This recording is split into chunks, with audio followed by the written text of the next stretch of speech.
All right. Welcome, Kelechi, and welcome to our viewers. And I think this is the first meeting of its kind on this platform. And we call this platform Undefined, Undefined for a reason. So as the name denotes, Undefined is a platform for undefined conversations and questions. And so it is about discovering and questioning ourselves and the different identities we embody in the spaces we occupy. Who are we with and without these identities? Where do we belong? What forms of self-order violence have we interiorized, and how do we disengage from harmful narratives about ourselves and others while preserving useful ones? And so our conversations will be about these existential questions of place, of difference, of culture, of spirituality, of the economy, of politics, and other difficult or even taboo topics in our society today. I don't know whether we have taboo topics today, especially in this era of social media. So we hope that you, our viewers, our listeners, you can take away the complexities of your multi-layered identities, right? And the discomfort that often accompany our human experiences and encounters. So talking about human experiences and encounters, I have, distinguished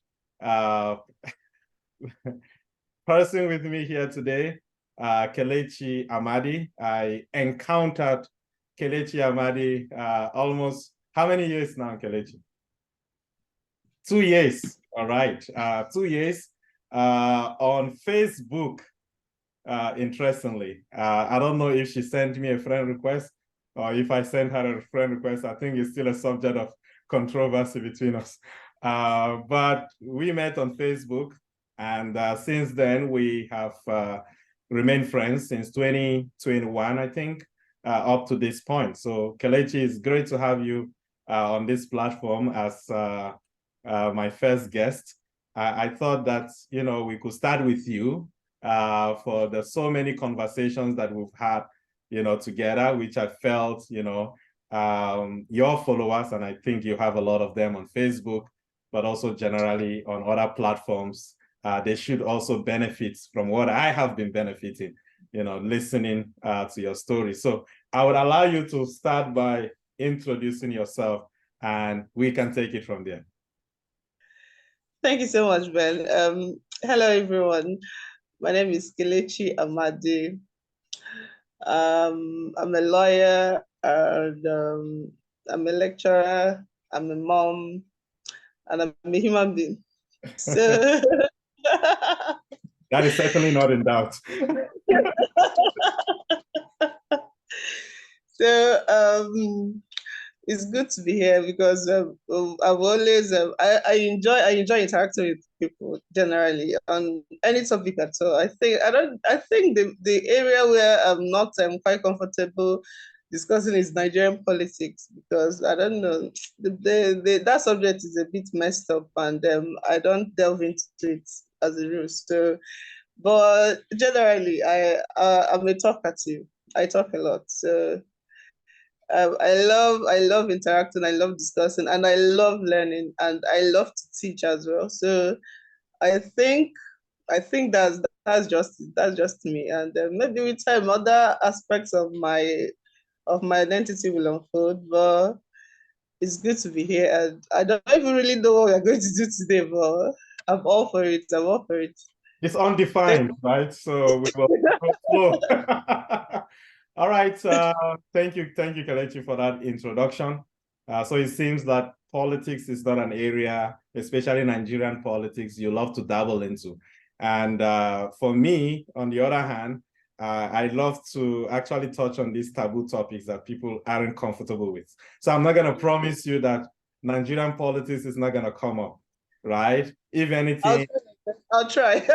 yes, if anything, we all kind of emerge from that space. Kelechi is someone that talks about the everyday life in Nigeria, the everyday life in terms of culture, in terms of religion, but also importantly, she writes a lot about her past experiences in the boarding school, but also the university and during her year of service in Kwara State. So because of also my research disposition about everyday issues, I just couldn't but fall in love with her writing. Her writing is just so delicious. If I don't be proud now. if I would put it that way. And then it came at a time when I was also writing, and I'm still writing, by the way. For those out there who might know a publisher, I'm writing a memoir about this is me marketing my memoir at the same time, looking for a publisher. I'm writing a memoir about my boarding school experience. So you can imagine how I could then turn towards Kelechi's writings on Facebook. So when I saw that, I reached out to her and I was like, hey, I've been writing and I think it's time for me to externalize or at least allow somebody else to go through the nonsense I've been scribbling. And Kelechi was so kind to accept to do that for me. And immediately I sent the message. I think it didn't take about 30 minutes or an hour for Kelechi to respond. And I was like, oh, okay, this already portends some sort of wonderful communication link between us. And so I really appreciated that, you accepted to work with me. And I think the rest, like they say, is history, right? And we are here today. And so one of the things we often discuss, Kelechi, is, this whole idea of place and home. And I know that you are very much connected to your home. And maybe if you can just tell us what home means to you and use that idea to also locate yourself in terms of an actual home space in Nigeria, we can start with that. So when you think of the idea of home, what does it mean for you? For me, home, I think over the years, the definition of home has, let's say, has evolved based on my experiences and as I age. Initially as a child, home is where we live. Then home was there. We lived at number 3 Road. So if you had asked maybe the 5 year, 6 year, 7-year-old me, I would have said home is where I and my family reside, which is the physical house where we live. Then as time went on, yes, even in boarding school, in short, that notion of that home being where I will always go back to, it's intensified because of the whole nostalgia. I'm sure you felt a lot of that as a body, especially as a junior boarder. So then, as a junior student in a boarding house, I always thought of my home and always looked forward to returning home during the holidays and all that. So again, that notion of home remained the same. That's where I live with my family, my parents, and my siblings. So fast forward to university. Somehow, university became, at least my sense of independence, it increased by then. So sometimes I'll be in school. I wasn't really missing home that much, but I knew that at the end of each semester, I would need to go back to my house that's in Imo State. I was schooling in Ebonyi State. So, but sometimes I would be then I think my notion of home changed thanks to the incessant ASU strike. Because for us who did our university education in Nigeria, ASU strike became part of in short, I think they could officially include ASU strike as part of our syllabus or part of our activities for the semester, because sometimes we could stay for about 6 months. We could stay as long as 6 months on strike. So, and during that period, it was just crazy for me. So then I would always long to go back to school. So then I felt that I belonged to school, that I ought to be in school at that point, not just whiling away my time at home. So then slowly that notion of home began to drift from my family, and especially, and then as we got older, my sisters, some of them were getting married, they were going to their own, they were making their own homes. So I saw that home, that initial point impression I had of home, it slowly began to disintegrate. So, and I remember in home economics, we learned there are stages of family. The beginning stage, that's when they are still breeding children. Then the expanding stage is when the children are all grown up. Then the contracting stage is when every child has left the house, become independent, and the parents are old, they've aged by then. So I think at that stage of my life, then that was in my 20s, my early 20s. And then I had reasons along the line to keep leaving the house. After my university education, I had to go to law school immediately. In short, I graduated in October and I was in law school by December. Then from law school, immediately after law school, I was posted for my service. So that notion of home, I don't know, it became a bit hazy for me because I had to make a home there. Anywhere I found myself, I had to make a home for myself there. Then subsequently and immediately after my service, I got married. So again, that notion of home, there was just it became there. I became disillusioned with it, with that initial beautiful impression I had of my home. You know, father, mother, children, blah blah blah blah blah. It was no longer that way, and I was somehow forced to face the reality that I was no longer that child that was always, mommy, I want milk, mommy, I want tea, and they'll give me. I had become the parent, I had become the adult that would be responsible for other people. So I think the notion of home is where you find your happiness is home. Mm. That I think so, by and large. Where you find your happiness, it could be in another person's house anyway. That's for people that don't have a permanent place. Right. It could be in it could be in a friend's house.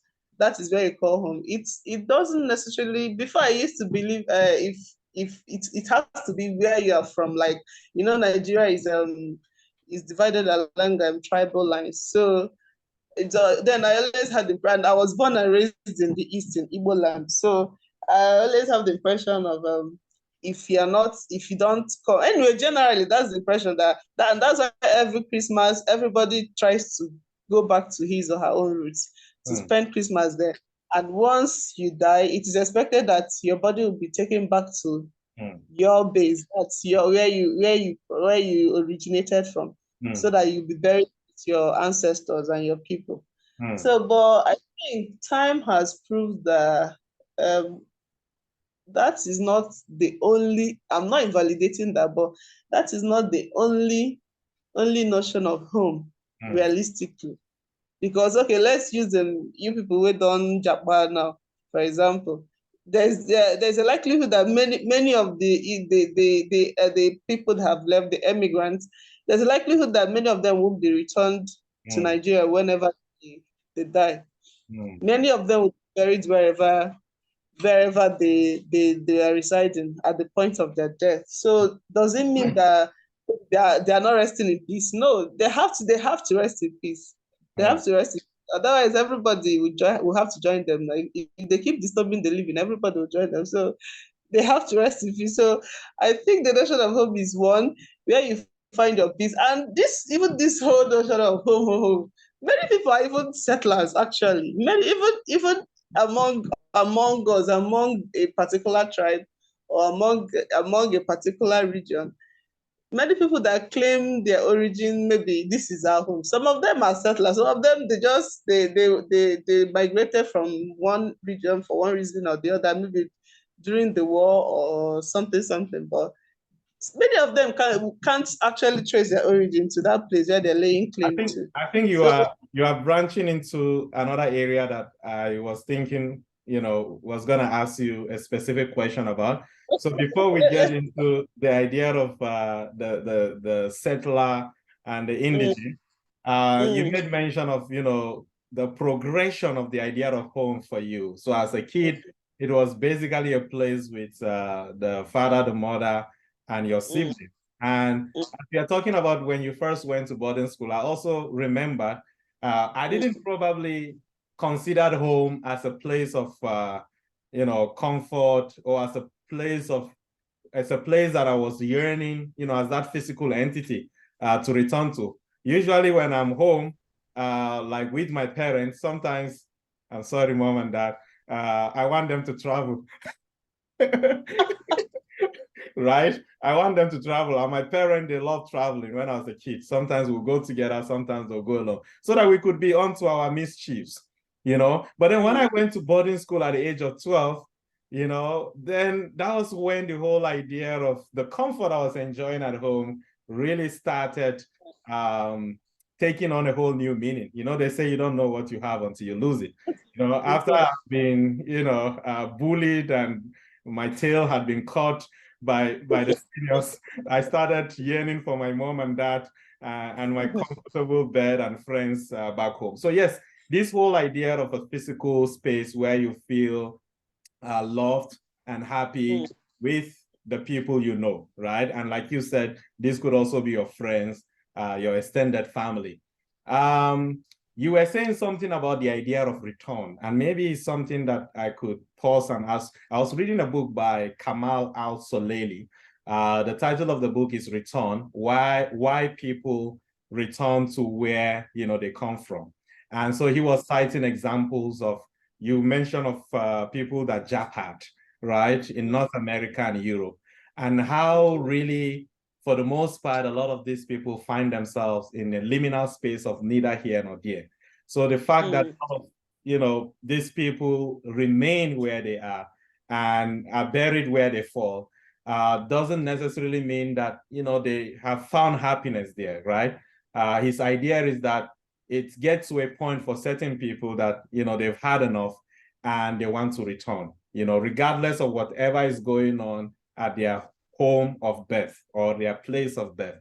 So we have seen people return to Jamaica, to Northern Ireland, to Nigeria, to Yemen, because there is something about the soil, there is something about the water, there is something about the food, and mm, ultimately there is that connection with the ancestral lineage, right, mm. which culminates at the point of death, according to him, right? So this idea of return, we also see not even in terms of taking bodies back home, but also you mentioned during festivities, even people who live in the urban centers, there is something about going back to the village, right? And I don't know how it is now in the East. Is that culture still prevalent, that people return Uh, to the village? not as not as much as it used to, due to mainly primarily due to the ongoing insecurity issues in the East now. And even some days back, unknown gunmen, they killed about I think about 4 or 5 soldiers and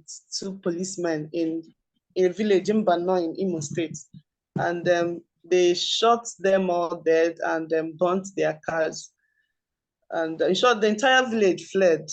I think that place, that the village is still deserted till now. And what happened was that in a reprisal attack, the Nigerian army went to the village and they burnt many of the shops and blah blah blah blah blah. So there is becoming a recurrent issue in the East now, Mm, unfortunately. mm, And because before the whole UGM trend, I know the eastern parts of Nigeria, by and large, is known as a very peaceful region. So, but unfortunately, everything has changed. There are so many other parts of the east that are still peaceful. But one thing with bad news is once an area, maybe a part of an area, just like Boko Haram now, our impression for us that live in the east, our impression is that in the entire northern Nigeria is not safe mm, because of Boko Haram. So that's the same impression people outside now have of East, that the entire East is not safe. So mm, that's one thing. That's one bad thing with insecurity. It makes even businesses, like many cities in the East, Like Owerri used to be like the center of nightlife. Like you could stay out, businesses would stay open till way into the night, and Mm, due to the insecurity, many people now by 8 o'clock everywhere it will just turn into a ghost town. mm. That's the major part of it.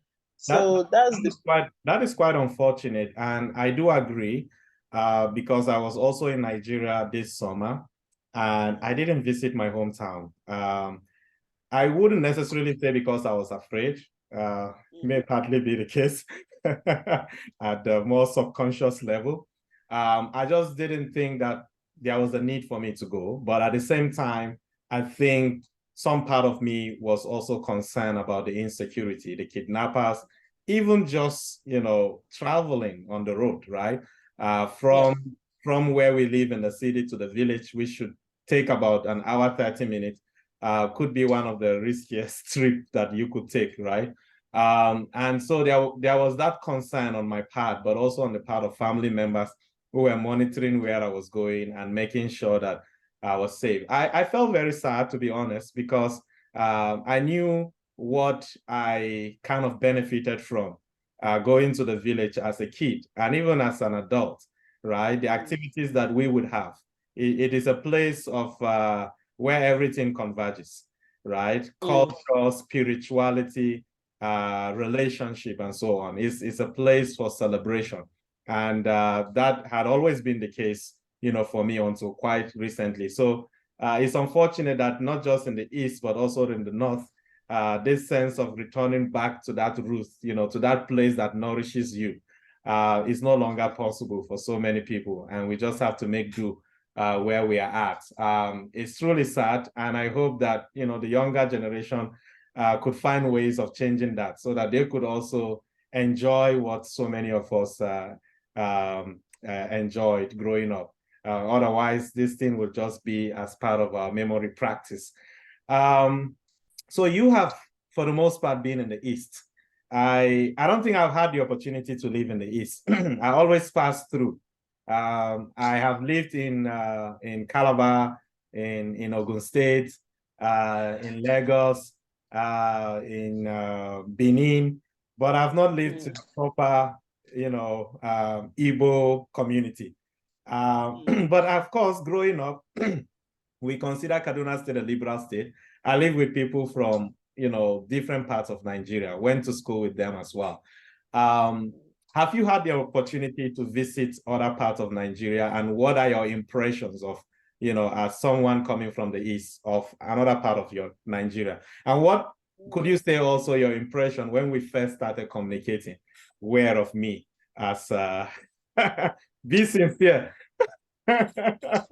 Someone. Okay. Okay, the first question. The areas I've been to Nigeria, I think the limit is Kwara. That's upwards. That's not northern, going to the northern direction. The entire southeast, south. I'm familiar with the entire region because you mentioned Calabar. Now, ironically, Calabar is even more eastern. That's one thing with the whole geopolitical division. Calabar is even geographically, Cross River State is even more eastern in terms of the position than even some of the eastern states. If you check the map of Nigeria, so sometimes when you check the map of Nigeria, you see this place is south. Calabar actually is east, is southeastern. If we are to read the map as it is, the way a logical person would read the map. But anyway, that's what it is. That's story for another day. But I've been to the entire southeast, south. Then no, west. That's the Yoruba area. I've been to many parts of the Yoruba, and Lagos. I think the Lagos I went to was the French village in Badagry. That was in my secondary school. We were there for a week for this French program they do. So um I've been to South. I mentioned South, including Benin. I've been there, so It's not like passing through there or like actually living there for to a year. I've been to Benin. I've been to as in Lagos. That's Badagry axis, not like Lagos mainland, Gongon. Like that's Badagry. I spent a week in Badagry. You know, there's a French village in Badagry. You know, yeah, there's a French village in Badagry. I went there in SS. I was in SS1 during my our SS1 holidays. We paid. There was a program. They do an annual program, holiday program. So I was among the students that paid, and we went there. We stayed there for a week, and from there we visited Benin Republic as part of the whole French acculturation program. So I think the area of the part of Nigeria where I've never set foot in is the north. I've never been there. I've only seen pictures. I've only watched the movies, but I've never, ever been. I don't. I only see it as one very. I don't know how to describe it, but I only see the north as well. However you would like to. I won't hold you to it.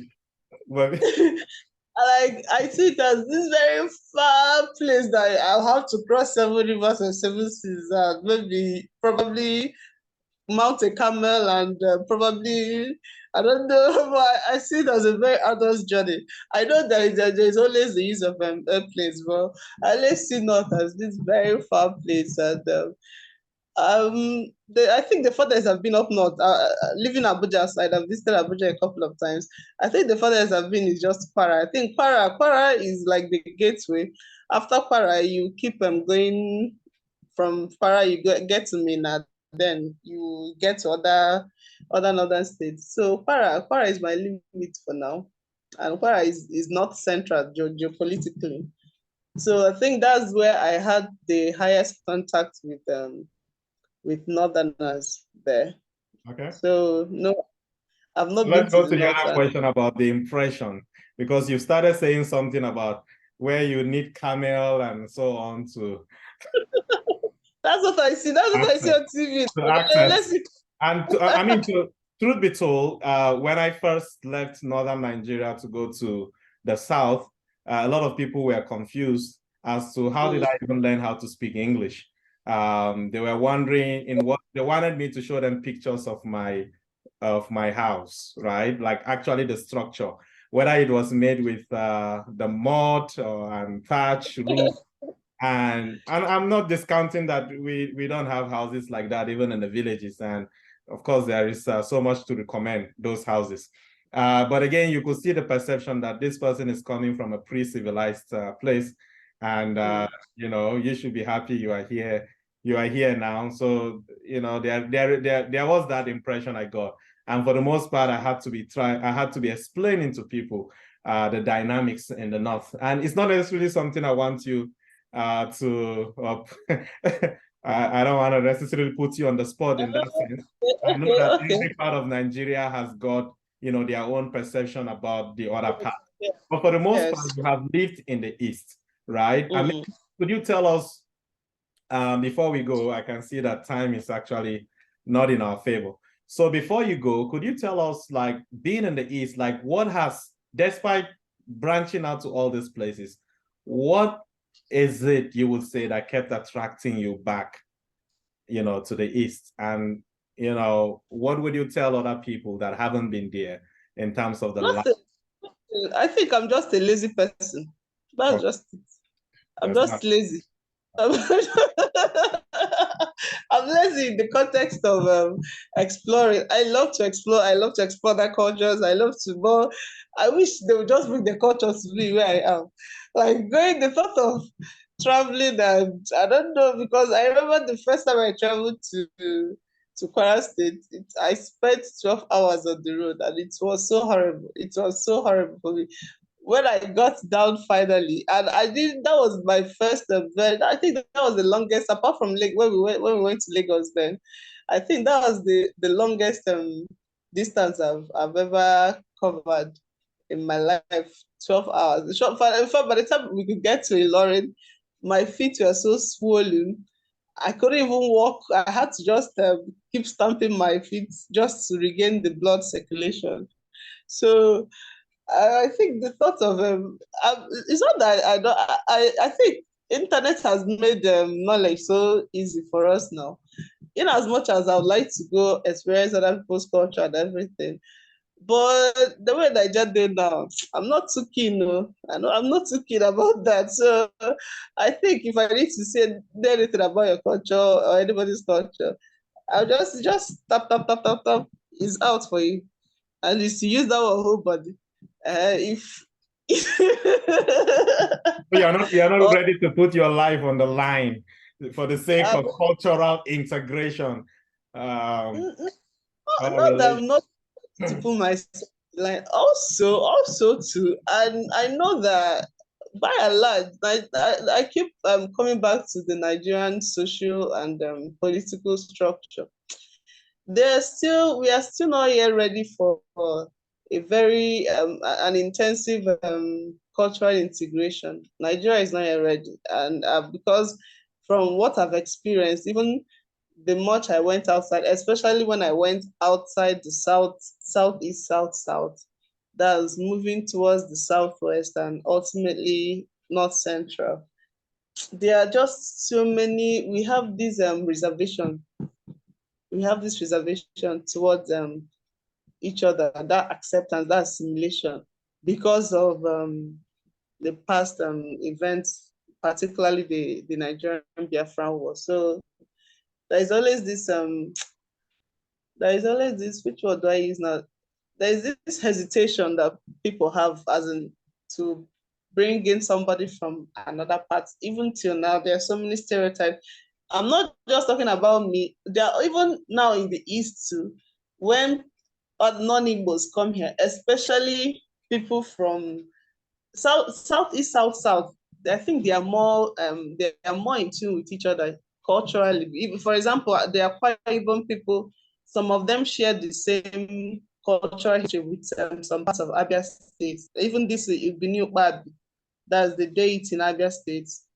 I think it has its origin in Akwa Ibom. So I think south, and then also going to the Ikwere people, that's in Port Harcourt. Port Harcourt, by and large, even in terms of the language, the Igbo they speak in Port Harcourt City is basically the same that like in metropolitan Owerri, what we speak. So we have more similarities culturally, southeast than southwest and north. So even when a northerner comes here, there is always that first the initial reaction is you have to watch your guard, be at alert. These people could hurt you.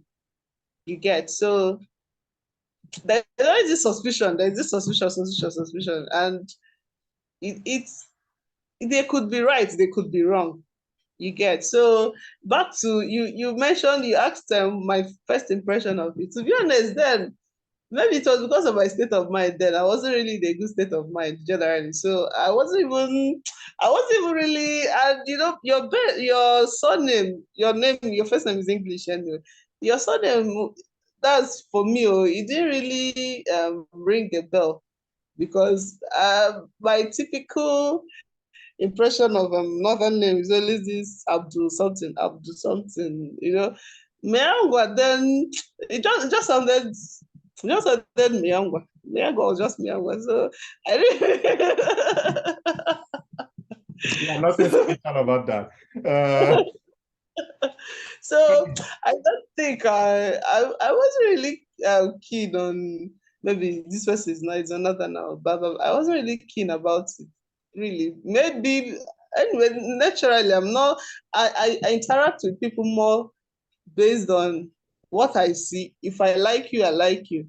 If you don't, if you am disenchanted with you, I'm disenchanted with you. So I'm not really that this person unless you give me a reason to. But I always give everybody the benefit of doubt. I will work with you. If you are not good, you are not good. If you are good, you are good. That's my general orientation. Because I think apart from university, my the 6 years of my secondary school was spent in a federal government college where people from different parts of Nigeria are, and I think that's one beautiful thing with unity schools. the national unity it promotes, the national cohesion. There are Christians which were in the majority, but there are also Muslims there. So, and then our own class division was built just mainly on these are the, I don't know,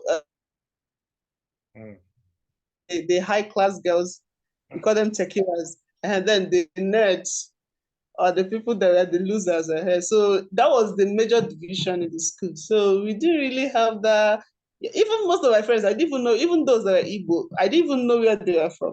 It was later, subsequently, when we were getting married, when anyone is getting married, they post the wedding invitation card on our WhatsApp group. And there it will state so person of so place is wedding so person. So that was even how I got to know where many of them were from. Okay. At that time, we didn't know and we didn't care. So I think that was that experience made me to be less attentive Right. to the whole idea of where are you from, or I'm going to treat you because but anyway, this is who we're talking about, but we know that so many people are attentive to that. And I know you made mention of the idea of indigene and settler, right? This question of where are you from is very much at the heart of access to resources, to political positions, civil service positions in Nigeria. That where you're from could determine whether you could get a job or even whether you could get admission, right? And you also made mention of the war. I know we could spend a year talking about the impact of the war on our social political climate in Nigeria. But after the war, there were certain of national reconstruction and reconciliation that the federal government, tried to put in place. One of which was this compulsory service that you went through in Kwara State. And subsequently, we had the Okuta panel, we had the 20-pound policy. Of course, there are so many issues with these policies. But then you were saying something at the most basic, personal, individual level, that when you meet people, it's either you're good or you're bad, right? So in a way, you're also making this dualistic distinction. But the fundamental thing here is that you give people the benefits of the doubt. Now it's up to you to ruin it for yourself. So how do you think this sense of, is it worth creating and sustaining this sense of Nigerianness? We've got this country, we're still thinking in terms of regions, and nowhere was this obvious than in the recent elections that brought in our current president. And we see how people were voting. They were voting along the lines of ethnicity or religion. And it's always been the case, right? Not just in Nigeria, in so many other ethnically and religiously mixed societies. How do we move from that high politics game, right, of ethnicity and religiosity to this basic everyday forms of integration and creation of a new sense of home in Nigeria? And that could be my last question as we wrap up this conversation. In my opinion, I think we have to start at a very early, at a very early. Maybe we need to grab the younger ones first, at least to start from there. We have to our syllabus, our curriculum. There has to be a lot of revision, because it doesn't really help, at least the current one. And secondly, I learned history is no longer taught in schools, in secondary schools. Or if it is taught, maybe it's no longer a compulsory subject. So I think that could start the whole idea of national cohesion and integration could start with maybe that form of a reorientation. Let us start from the younger ones that are still tabula rasa. So as for the older ones that are already set in their ways, I don't know. I don't know the kind of miracle that Jesus will come and perform now. Because honestly, personally, that's why I said I don't really like talking about Nigeria and everything that comes with it. So I just like to mind my business and most of the time. So even everything that is happening on the news, and so even during the whole election stuff, I just I blocked my ears off it. So whoever will win, I knew there wasn't going to be a fair play or anything. I was just indifferent because I didn't want to invest my emotions, and at the end, because I knew that I would get disappointed at every point. So I didn't really bother myself.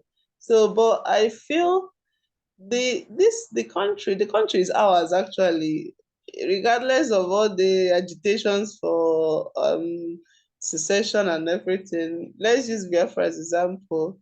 Actually, before, maybe years back, I believed in Biafra. Actually, I believe because it gave us this hope, it gave us this utopic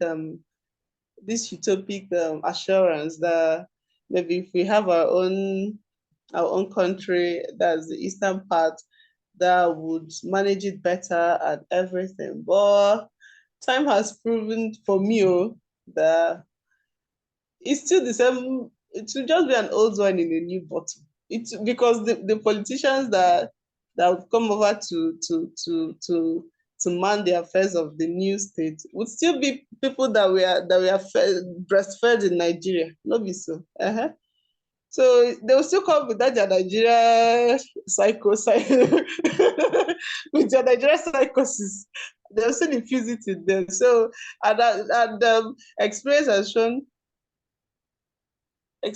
shown in so many, like in Sudan after the secession and everything. I don't know how South Sudan is now, but I don't think it's so fantastic based on what I hear at random. So it's not just about carving out and balkanizing and everything. It's not just about it. If you don't have a conscious effort or any intention, a true intention to get better as a society, even if they give you the whole of Nigeria, say okay, oh yeah, only una stay there, just you and your people, you won't be able to manage it. So I think Nigerians need a whole lot of reorientation generally, because it's terrible, especially when it comes to social media. And maybe I don't know whether the people that are saying it, as in the type of the slurs that are exchanged there. I don't know whether maybe they are that bold because it's social media. I don't know, or they're actually that bigoted. I don't know, because social media has this just like what I said about the audio giving me the audacity to be very loquacious. So I think social media gives people that I think it's a theory. Yes, it's a theory, because I remember I encountered it I was writing a work on cybercrime. This it's called space transition theory. It was expounded by K. Jaishankar. I think he's Indian. So he says that social media, like the cyberspace, gives people this veil, and it emboldens people to do anything they can and act in any way. And that also it helps people to perpetrate cybercrime, which they wouldn't have had the audacity or the boldness to do, assuming it was a physical arrangement. So the type of things I read on social media, sometimes I wonder, assuming they placed all those people in a room, I saw those things you've been saying. I don't need to, because it's really disturbing for people that share a country. Right. It's not. I'm not pointing fingers at any particular tribe. It's everywhere. It's everywhere. It cuts across every tribe. So I don't. Sometimes I get worried, and sometimes, honestly, my ultimate wish sometimes is like, if I'm to even come back to this one, I want to come back in a homogeneous society. I don't want this whole tribe, religion, blah blah blah. I wish I could just come back in a country where everybody has a religion, everybody has one tribe, everybody has. I don't like this whole division, blah blah. But it is not possible, because even if we are to be true to ourselves, even amongst the people from a different, as in it's even we are even being too generous. Even I'm using East as an example now. If you come to the East now, there are so many divisions. There are so many divisions, like interstate division, intercultural divisions. There are just so many sub groups there. So if so, the whole idea of Igbo tribe, Yoruba tribe, Hausa tribe, for me is I think it's a political is a political fashion. It was fashioned by so that's it. I don't know. I don't know the advice I will give. I will I give the mean, older. you've touched on some key Mm, pathways of moving forward. And essentially what I'm hearing from you is that you believe in, a one common home for everyone. You don't believe in this compartmentalization or balkanization, like you were saying. And that for us to have this, new kind of thinking about a sense of belonging, we need to start with our children. We need to start reorienting our children. But it seems in the case of the adults, you've given up hope on them ever changing. You said they may need some sort of a miracle, but I also do believe that there is hope, in that regard. And hopefully people listening to you will actually, begin to take some of these issues a bit more seriously. I would wish that we will continue this conversation, but I think that we have undefined some of instead of defining, we have actually undefined. We have learned, but we have also unlearned and relearned some of these issues concerning place, home, belonging, and particularly with regards to the Nigerian question. So I want to thank you again, Kelechi Amadi. Your name sounds so much alike with an author that I've read, Kelechi Amadi. So I feel like, and you are an author in your own right too. But we will talk about that some other time.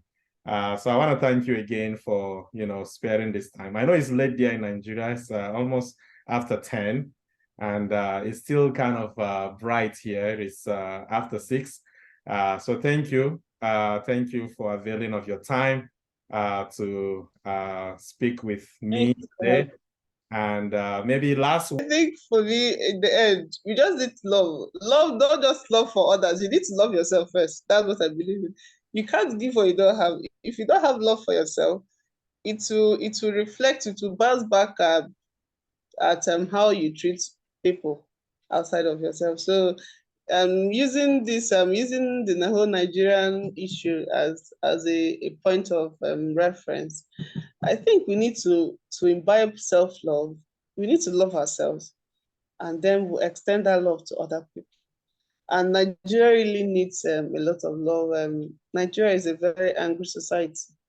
Nigeria is a very angry society. So we need a lot of calm. We need a lot of peace, peace, love, love, love, love, love. If we can imbibe these virtues, I think the Nigerian problem would be at least a quarter solved.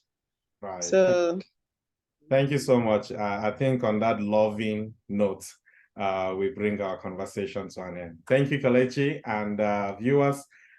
We will be back again with another undefined topic soon. Take care. Bye-bye.